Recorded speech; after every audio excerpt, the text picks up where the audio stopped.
Hi friends, welcome to our channel. இன்னைக்கு நாம பார்க்க போறதே சூப்பரான ஒரு பாயாசம் தான். வாங்க வீடியோக்குள்ள போலாம். நான் வந்து ஒரு மீடியம் சைஸ் பீர்க்கங்காய் எடுத்துர்க்கேன். பீர்க்கங்காவை நம்ம கட் பண்ணிட்டு தோல் எடுத்துக்கலாம்.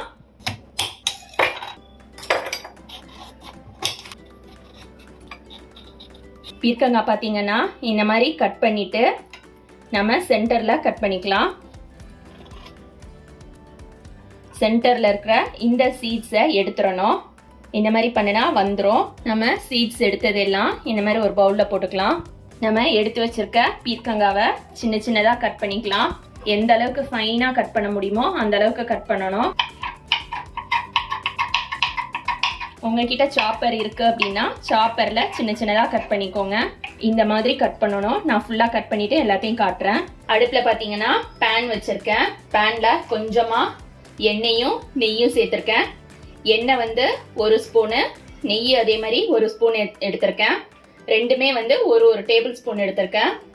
அதுல முந்திரி திராட்சை வறுத்துக்கலாம். ஏற்கனவே நான் முந்திரி வறுத்துட்டேன். இப்போ திராட்சையை வறுத்துக்கலாம். திராட்சை வறுத்தோனையும் கலர் மாற முன்னாடி எடுத்துடலாம். அதே பேன்ல நம்ம கட் பண்ணி வச்சிருக்க பீர்க்கங்காவை சேர்த்துக்கலாம். பீர்க்கங்காய் பாருங்க நல்லா ஃபைனா கட் பண்ணியிருக்கேன். அடுப்பு வந்து மீடியம் ஃப்ளேம்ல வச்சுக்கோங்க.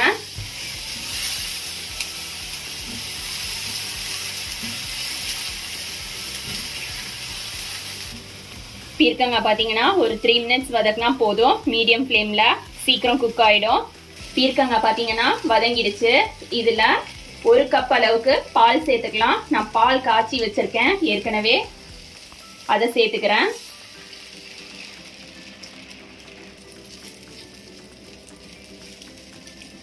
பீர்க்கங்காய் வந்து இப்ப பால்ல வேகணும். பீர்க்கங்காய் வந்து பால்ல வேகணும். பால்ல வேகிறதுக்காக ஒரு மூடி போட்டு வேக வைக்கலாம். அடுப்பு வந்து சிம்ல வச்சுக்கலாம். 5 மினிட்ஸ் கழிச்சு காட்டுறேன். இப்போ 5 மினிட்ஸ் ஆயிடுச்சு. ஓபன் பண்ணி பார்க்கலாம். பீர்க்கங்காய் நல்லா வெந்திருக்கு. இதுல 2 டேபிள் ஸ்பூன் அளவுக்கு நான் கண்டென்ஸ் மில்க் ஆட் பண்றேன். இது ஆப்ஷனல் தான். உங்ககிட்ட இருந்தா ஆட் பண்ணுங்க, இல்லைன்னா வேண்டாம். 25 கிராம் அளவுக்கு கோவா எடுத்திருக்கேன். ஸ்வீட்லெஸ் கோவா, அதையும் சேர்த்துக்கலாம். கோவாவை நல்லா மசிச்சு விட்டுருங்க, கட்டி இல்லாம இருக்கணும். வாசனைக்கு நான் 3 ஏலக்காய் சேர்த்துக்கிறேன். ஏலக்காய் இந்த மாதிரி பிச்சு போட்டுக்கோங்க. ஏலக்காய் இந்த மாதிரி பிச்சுட்டு தட்டி போட்டுக்கோங்க. இது கூடவே நான் 1/2 கப் அளவுக்கு சீனி ஆட் பண்ணிக்கிறேன். வறுத்து வச்சிருக்க முந்திரி திராட்சையை சேர்த்துக்கலாம். இனிப்பு செக் பண்ணிக்கோங்க. சப்போஸ் உங்களுக்கு 1/2 கப் சீனி வந்து பத்தலை அப்படின்னாக்கா கூட நீங்க ஆட் பண்ணிக்கோங்க. எனக்கு அது போதுமா இருக்கு. அவ்வளவுதான், நம்மளோட பாயசம் ரெடி ஆயிடுச்சு.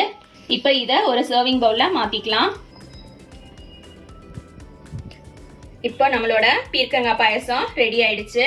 யூஸ்வலா பாத்தீங்கன்னா பீர்க்கங்காவை நம்ம கூட்டு பொரியல் இதுக்கு தான் எடுப்போம். இந்த மாதிரி பாயசம் யாரும் செஞ்சதில்ல. இதை நீங்க செஞ்சு பாருங்க, கண்டிப்பா எல்லாருக்குமே பிடிக்கும். இதே மாதிரி உங்க வீட்ல நீங்களும் செஞ்சு கொடுங்க பசங்களுக்கு. தேங்க்ஸ் ஃபார் வாட்சிங்.